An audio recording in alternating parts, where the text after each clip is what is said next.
어린이가 별로 안 맞는데요. 어린이 주일입니다. 어린이 주일은 어린이들을 축하하고 축복해주고 또 거기서 그치지 않고 가정과 교회가 우리의 다음 세대를 어떻게 돕고 어떻게 양육하고 어떻게 믿음의 유산을 이어가게 해야 할지를 깊이 생각하는 날이었으면 좋겠다는 생각을 합니다. 저는 요즘 그 학교 공교육에 대한 이야기를 많이 듣습니다. 그냥 한국 교육이 저희가 어렸을 때 다녔던 시절의 교육이 아니라는 생각이 많이 들어집니다. 학교 교육에 대해서 미디어를 통해서 또 자녀를 키우는 학부형들을 통해서 학교 교육이 참 많이 달라지고 있다라는 그런 소식을 듣습니다.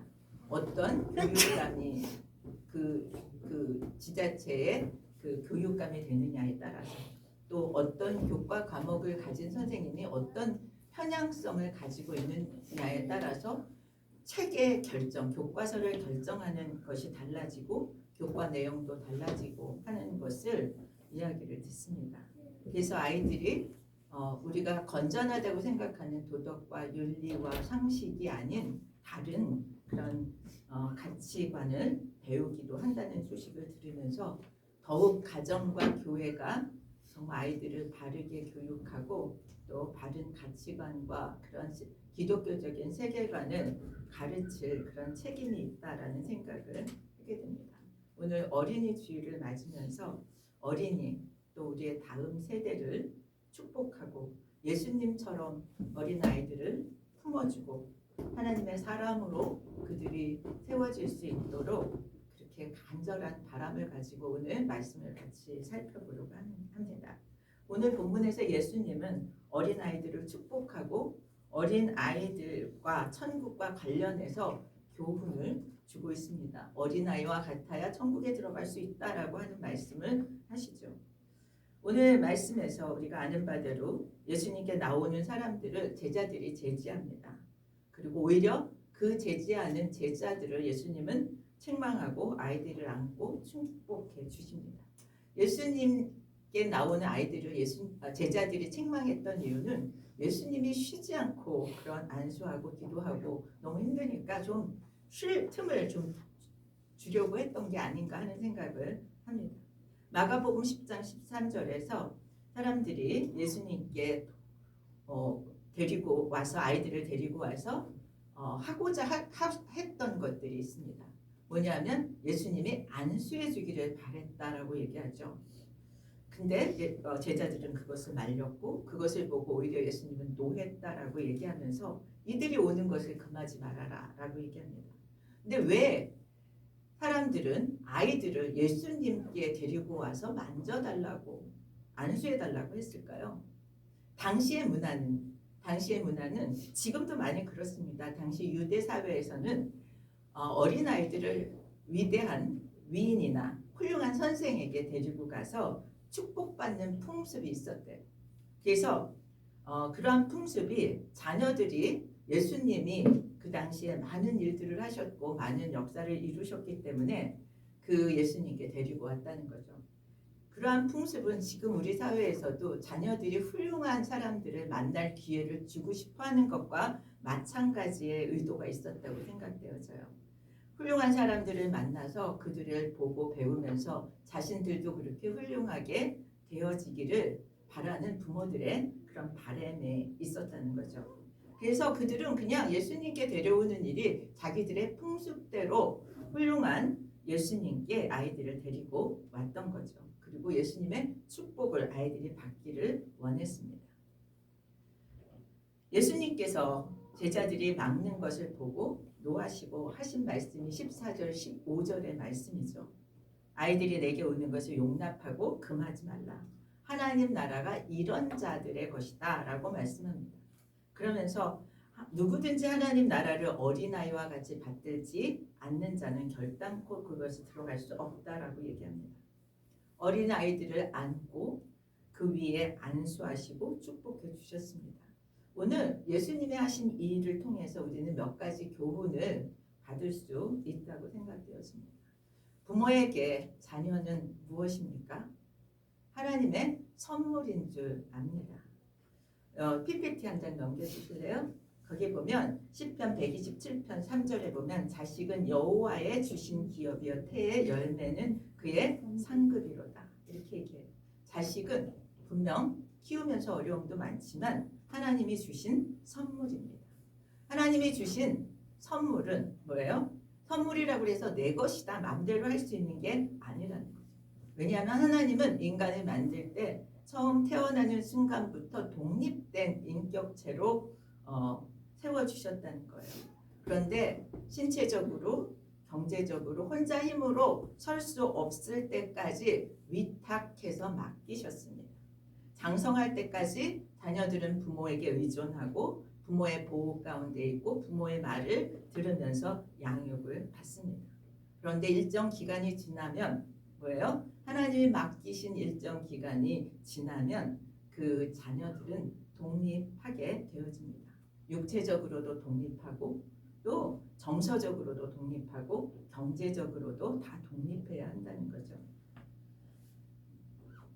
여러분, 맡겼다는 것의 의미는 어떤 것입니까? 내 것이 아니기 때문에 굉장히 잘 보호해야 하는 기간입니다. 저는 예전에 베비시터를 잠깐 한 적이 있었습니다. 미국에 있을 때 우리 친구가 공부를 하도 하고 싶어 하는데 아이를 맡길 데가 없다고 그래서 제가 봐줄 테니까 해보라고. 그래서 아이를 잠깐 봐줬는데 그 집 아이가 우리 집 아이 둘 사이의 중간 나이였어요. 그래서 성수와 성은이 사이에 있는 나이예요. 2살씩 차이가 났습니다. 근데 지금 되게 멋지게 훌륭하게 점잖게 컸어요. 근데 그때는 아주 개구장이었습니다. 그래서 저희 집에 와 있으면 제가 정신이 없었어요. 걔가 어떻게 될까봐 다칠까봐. 얼마나 조심하면서 돌봤는지 모릅니다. 우리 아이한테 그렇게 조심하면서 키우지 못했어요. 야단치고 소리 지르고 그랬던 것 같습니다. 그런데 그 아이한테는 정말 눈동자와 같이 다치지 않게 지키는 일만 했습니다. 그렇게 하나님이 맡기신 선물이라고 하는 것을 생각하면 우리는 어떻게 자녀를 키워야 하는지 도전을 했습니다.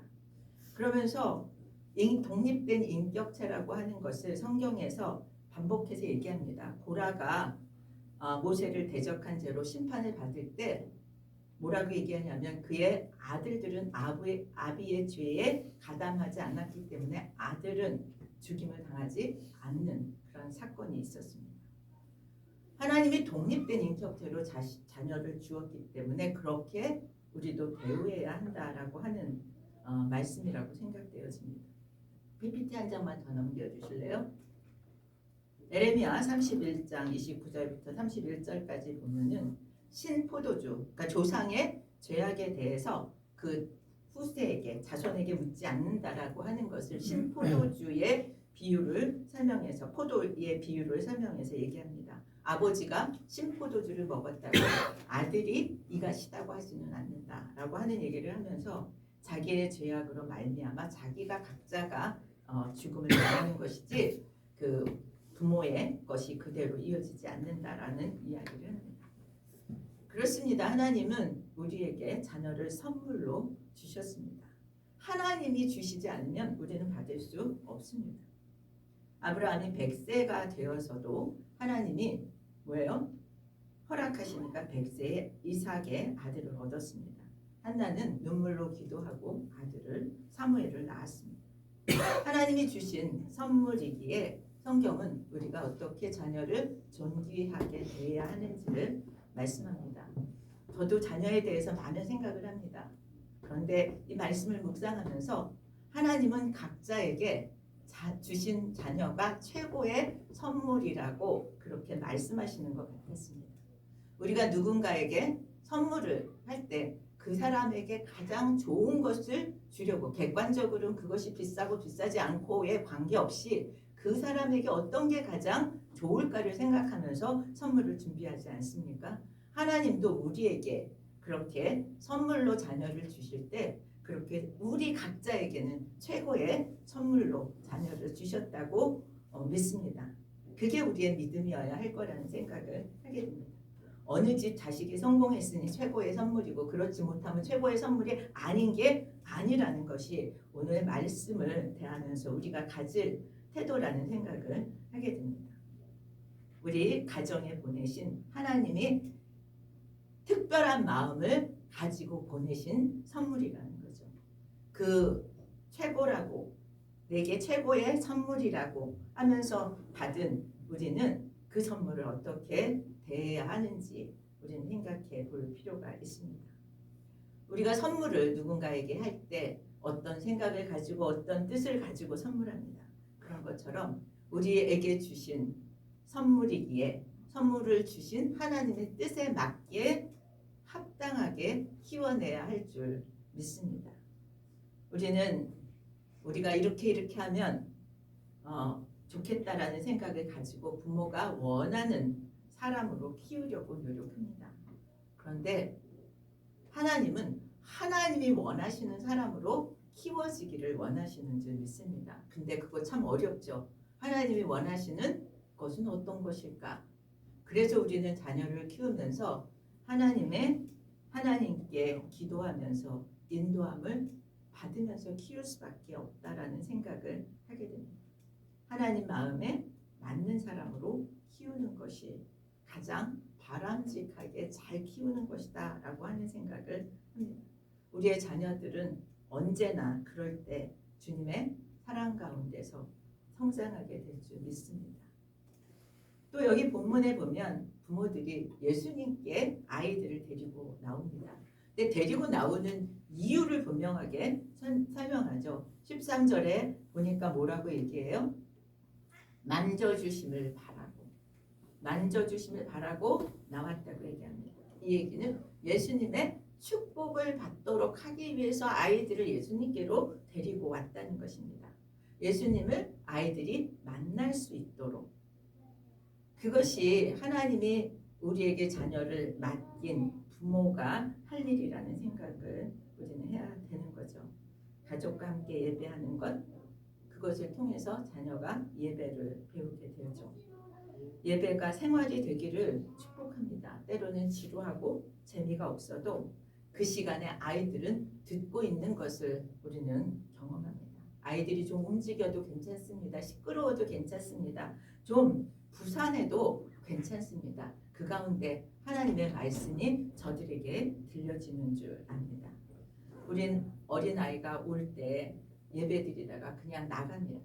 안 나가도 괜찮습니다. 왜냐하면 그 예배 가운데, 찬양 가운데 우리의 가정에서든 또 교회에서든 때를 쓰다가도 찬양 소리에 그대로 잠이 들고 또 조용해지는 것을 우리는 경험합니다. 어린아이의 영혼이나 우리들의 영혼이나 모두 귀하고 구원받아야 할 영혼입니다. 어린아이들도 예수 그리스도를 영접하고 믿어서 자기 마음 가운데 임재하시는 주님과 소통하면서 인도함을 받을 수 있고 그래야 하는 줄 믿습니다. 예수님의 복음을 설명해주면 자신의 마음속에 주님이 거하신다고 고백합니다. 그리고 그분과 동행하며 사는 것을 배울 수 있습니다. 어린아이들은 마음이 순전해서 복음을 전하면 받습니다. 우리 어린아이들의 신앙의 고백, 지난주에 보니까 유주도 자기 예수님 만났다고 그렇게 얘기하는 것을 들었습니다. 여러분, 어린아이의 영혼도 주님을 갈망하고 주님을 만나는 줄 믿습니다. 그냥 한 번의 말이라고 여기지 말고 예수님을 구주로 영접하고 그 예수님과 동행하는 것을 우리가 삶에서 함께 같이 살아내는 그런 그리스도인들이 되기를 축복합니다.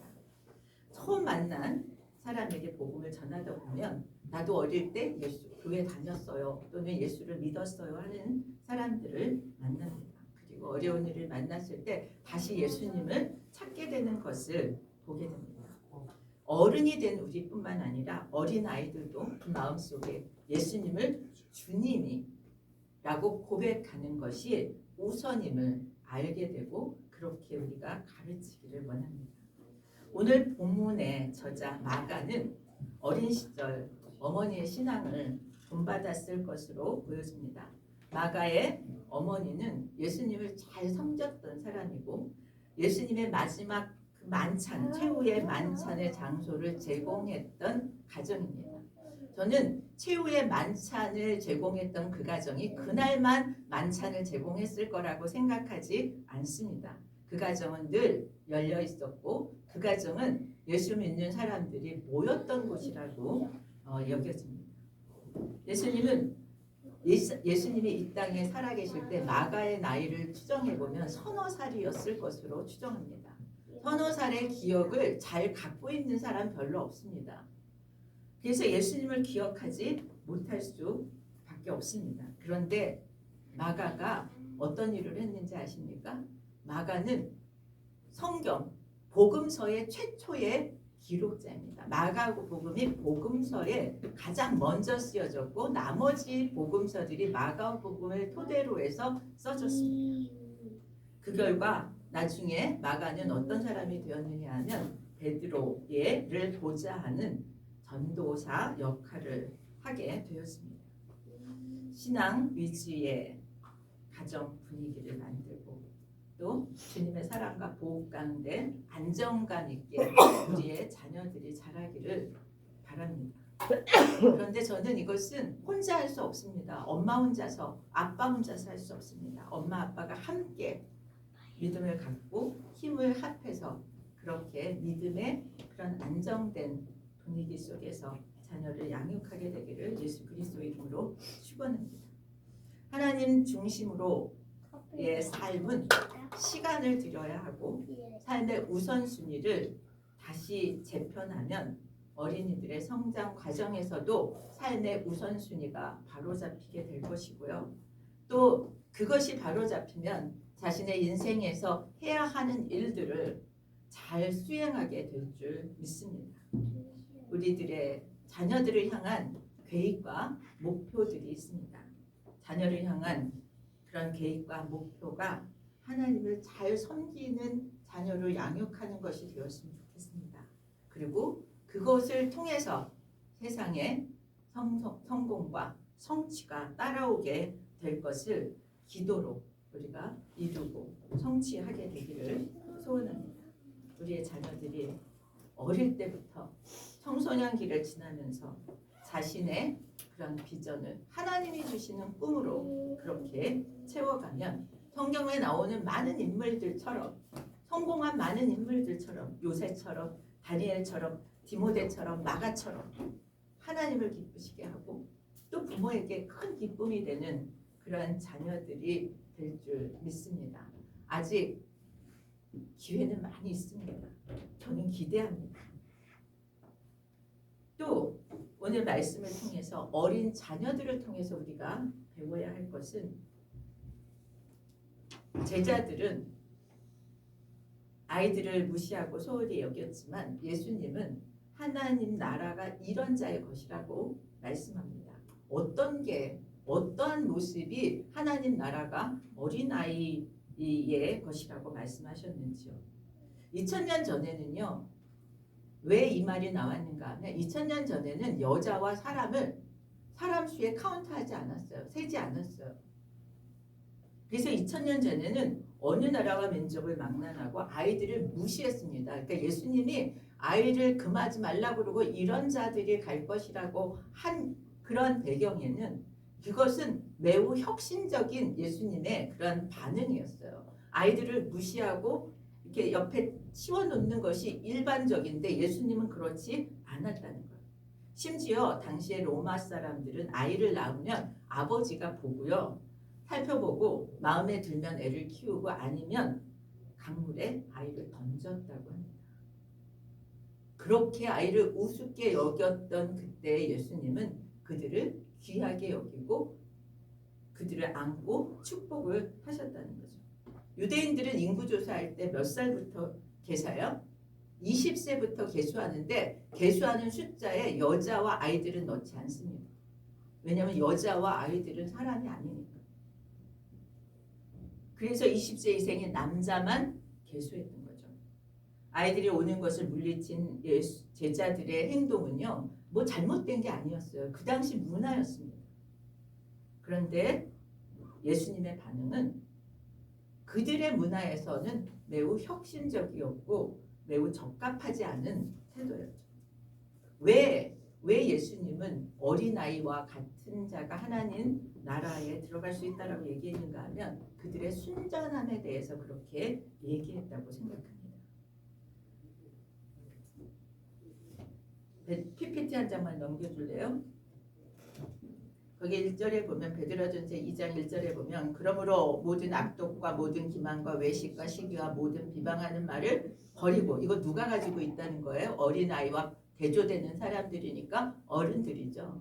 어른들은 이런 거 다 버려. 그리고 어린아이들 같이 이렇게 얘기해요. 어린아이들이 어떻다고요? 순전하다고요.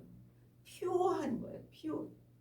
그들의 순전함, 그것이 하나님 나라에 적합한 성품이라고 얘기합니다. 갓난 아이들 그 모습 그대로 하나님께 나아가야 한다는 얘기입니다. 하나님 앞에서 가려진 것들을 다 버리고 그리고 순전하게 나오라고 얘기합니다. 저는 214장 찬양을 참 좋아합니다. 214장 찬양의 후렴이 뭐냐면 내 모습 이대로 주 받아 주소서. 내 모습을 잘 만들어서 주님이 받아주시게 하려면 도저히 하나님이 받으실 만한 사람이 되지 못하기 때문이죠.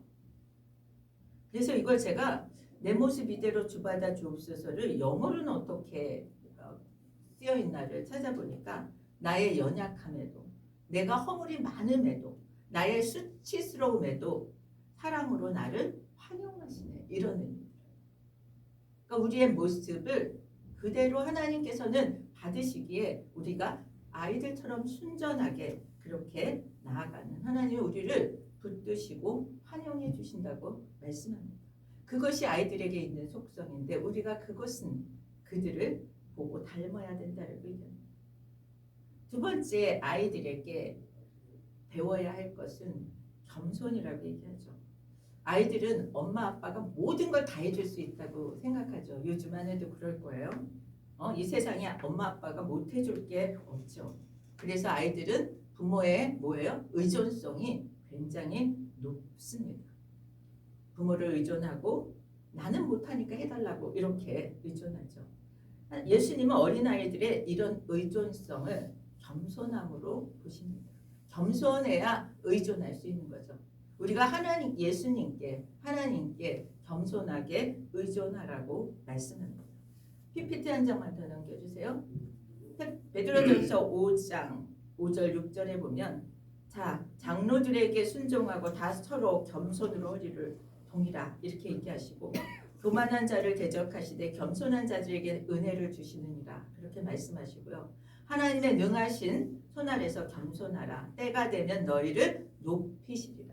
내가 높여서가 아니라 하나님이 높이시는 때까지 어떻게 하라? 겸손하라고 말씀합니다. 그런 우리들 되기를 축복합니다. 아담과 하와가 타락한 것이 하나님처럼 되겠다라고 하는 교만에서 출발했죠. 사울 왕이 겸손할 때는 농부였지만 그가 왕이 될 수 있었습니다. 그런데 교만해지니까 하나님의 명령을 따르지 않게 되고 그래서 폐위가 되는 상황까지 가고 말았습니다. 세 번째는 어린아이의 믿음을 배워야 될 거라고 얘기합니다. 어린아이는 전적으로 자기 부모를 믿고 의존하죠. 맞습니까? 믿고 어디를 가도 따라오고요. 위험할 때도 위험한 줄도 잘 모릅니다. 어떤 사람이 기차를 타고 여행하였습니다. 기차가 아주 가파른 길은 올라갔습니다. 제가 이 예화를 보면서 어디가 생각났냐면 뉴욕 북쪽에 보면 아드리온덱이라고 하는 그런 아팔라치아산 산맥의 그런 그 관광 코스예요. 근데 거기가 기차로 가는데 진짜 높은 데를 막 기차를 타고 다닙니다. 근데 무서워서요. 저도 그렇게 의자를 붙잡았던 기억이 있어요. 기차 쪽에서 의자를 붙잡냐 안 붙잡냐가 이렇게 빅딜이 아님에도 불구하고 무서우니까. 그런데 이 예화에 나오는 사람도 거긴지 어딘지는 모르겠지만 기차를 타고 여행하는데 가파른 길을 올라갔고 있고 창밖을 내다보니까 너무 무서웠답니다. 분명 그 레일을 타고 가기 때문에 안전하다고 하는 것을 알면서도 마음이 조마조마 떨렸다는 거예요.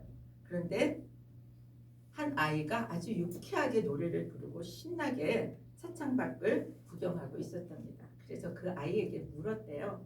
너는 안 무섭니? 이렇게 물었대요. 그랬더니 아이가 대답하기를 나는 무섭지 않아요. 이 기차를 운전하는 사람이 저의 아빠니까요. 라고 대답했대요. 아이들은 부모에 대한 신뢰가 이렇습니다. 평소에 아빠를 신뢰하니까 위기를 만났을 때도 위험할 때도 아빠를 신뢰했다는 거죠. 저는 이 말씀을 통해서 우리가 하나님을 이렇게 의존할 수 있으면 우리의 상황에서 어려움을 만날 때도 우리는 겁이 나지 않을 수 있겠다라고 생각합니다. 그런 우리의 믿음이 어린아이의 믿음이 우리의 믿음이 되기를 축복합니다. 우리 PPT 한 장만 더 넘겨줄래요? 우리 130시편 131편 2절에 보면 실로 내 영혼으로 고요하고 평온하기를 젖된 아이가 그의 어머니의 품에 있음 같게 하였나니. 여러분 아이가 젖 먹고 엄마 품에 있을 때 행복한 얼굴 기억나십니까? 기억나시죠? 그보다 더 평안한 얼굴은 없을 것입니다. 갓난아기가 배부르고 엄마가 공급하고 엄마가 자기를 돌보는 것에 대한 신뢰 때문에 그렇게 그 믿음 때문에 그렇게 평안하고 행복한 얼굴을 가질 수 있었습니다. 오늘 우리에게 그런 믿음이 있기를 축복합니다. 다니엘은 하나님을 그렇게 신뢰했기에 사자굴 속에 들어가서도 하루에 3번씩 절을 하고 사자굴에 들어갈 거라는 것을 알면서도 불구하고 하루에 3번씩 하나님께 기도를 드렸습니다. 근데 다니엘이 사자굴에 던져졌을 때 어땠습니까? 사자들이 그를 해하지 못했습니다. 우리의 믿음이 우리의 담대함이 하나님께서 우리를 보호하게 되실 줄 믿습니다. 저는 오늘 전능하신 하나님이 우리와 함께 하심을 믿음으로 어떤 시험도 역경도 넉넉히 이기고 흔들리지 않게 될 줄 믿습니다. 내일이 어린이날입니다. 예수님이 어린아이들을 대하시는 말씀을 보면서 우리의 자녀가 우리의 선물임을 그래서 하나님이 주신 선물이기에 존귀하게 대하고 하나님의 뜻대로 하나님의 예배자로 하나님이 저들을 통해서 이 세상에서 하기를 원하시는 일들을 다 해낼 수 있는 자녀들로 키워내기를 축복합니다. 우리도 어린아이들의 그런 순전함과 겸손함과 온전한 의존의 믿음으로 세워지고 우리의 자녀들을 정말 하나님의 사람으로 나라와 민족과 세계를 위해서도 공헌하는 그런 인물들도 키워낼 수 있기를 예수 그리스도 이름으로 축원드립니다. 우리 다 같이 일어나셔서 620장 찬양하겠습니다.